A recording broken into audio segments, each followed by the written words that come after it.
Gentlemen, welcome back to the Surplus Bunker. I'm your host, Texas Surplus Pro. Today we're going to be taking a look at H.R. 3944, the Military Construction, Veteran Affairs, and Related Agencies Appropriations Act of 2026.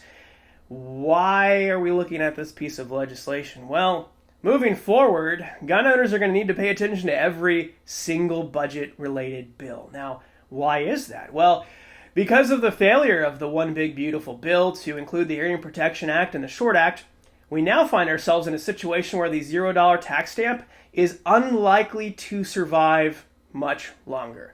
And we may not even see it come to fruition in January of 2026. So if you are hoping and praying and thinking, oh, I'm just going to wait, I would tell you that now is the time to go ahead and begin making those NFA-related purchases because the approval times are very short and we may see a massive increase in the tax stamp in the near future. Now, will it happen from this bill? Probably not, but let's go ahead and take a look at what the future holds for us as gun owners if we lose control of the House, if we lose control of the Senate and the presidency.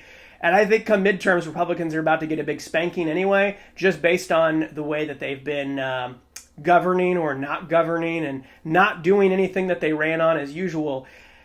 There's going to be consequences for them politically. And unfortunately, it puts us in a particularly precarious spot. And I'm no fan of continuing to vote for people who don't do anything for us. But at least generally speaking, Republicans aren't active to try and pass like an assault weapons ban or something to that effect. But when it's politically expedient, don't be surprised when they just roll over like they did for the One Big Beautiful Bill. So what does the future hold? Well, the Democrats told us, and here is their master plan as revealed in H.R. 3944.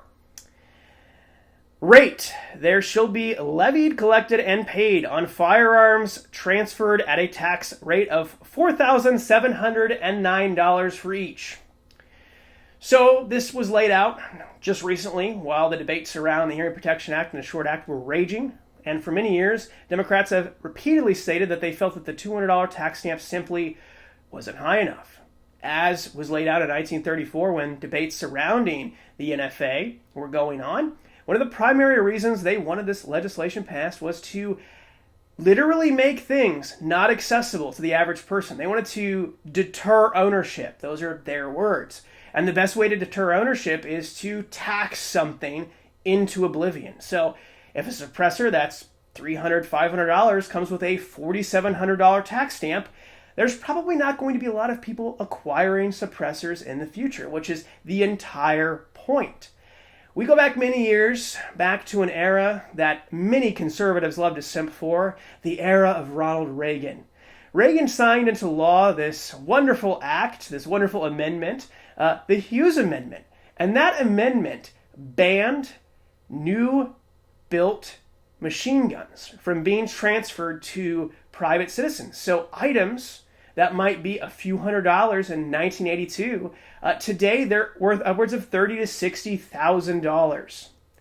Yeah, that's the consequence of that type of activity. And the goal, again, with all of this is to just make sure that a smaller and smaller pool of people are able to access these items because, frankly, they want this stuff to be around, mostly so it can be used to protect them or that they can have it. They just don't want you and me, the average person, to be able to have access to these items. But that's the future. We're going to be fighting for $0 tax stamps. We're not going to be fighting for NFA repeal in the direction that we're currently in. We're going to be spending our time and money fighting to keep the NFA just the way it is, which is so incredibly depressing, and it was so completely predictable. Most of us called this a while ago. We said, they're going to do this. They told us they're going to do this. We actually showed them the legislative path with how easy it would be to do this, and now Democrats are going to need to try and push the Overton window back the other way, because the Hearing Protection Act and the Short Act are wildly popular. National constitutional carry, national concealed carry reciprocity, those type of things, also wildly popular. But guess what? None of that is going to move forward with the current composition of the House and the Senate. So how do we actually get some victories as gun owners, you might be asking? Is all lost? No. We have to use the infrastructure that we have as pro-Second Amendment advocates. We need to be hammering GOA, FPC, Second Amendment Foundation. Make sure you are a member of one or more of these groups. We need to pressure them to start redirecting money away from these frivolous lawsuits and direct them to campaigns for Second Amendment absolutists to run for the House, the Senate, and judge positions. If you want your wins in the courtroom, you need judges who are pro-Second Amendment. The only way to get those judges is to bankroll these runs. For a House run, for a small district, it might be several $1,000,000. And over the last, let's see, the last major election cycle, I went and looked at the numbers. Second Amendment groups, cumulatively, all of them spent only about $2 million during the entire campaign cycle. $2 million. Do you think that's enough to buy the level of influence that we're going to need to buy to advance pro-Second Amendment causes? Absolutely not. And we have maybe a half dozen or more people who are true pro-Second Amendment advocates in the House and the Senate together. That's it. We've got guys like Chip Roy and Andrew Clyde and a handful of others who are willing and active with gun owners, with all these other groups, and that engage with Second Amendment advocates and are constantly espousing those views on social media and other ways.